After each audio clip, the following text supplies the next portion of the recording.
Moi, mun nimi on Ivan. Mä oon vuoden 2017 kuntavaaliehdokas Suomen sosiaalidemokraattista puolueesta.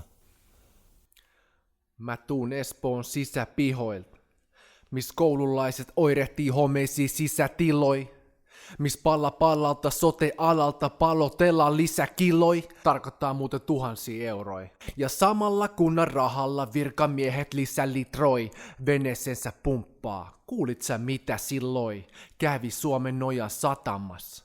Googlaa se ja nää, köyhä kyykytettiin ja rikas tuli varakas. Mut vieri vuosi. Jahas taas. Joku jutun maton alle lakas kas ja samat jampat taas matka tavarat pakkas ja matkas Kanadas.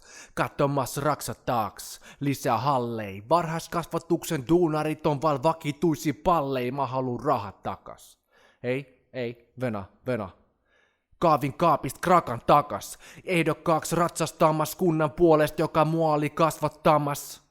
Suvellasta kamalasta, Kivelahden tunnelista, Olarin nostarin uumeniin, anna väelle äänen, jonka ääni ei jää kuuluviin.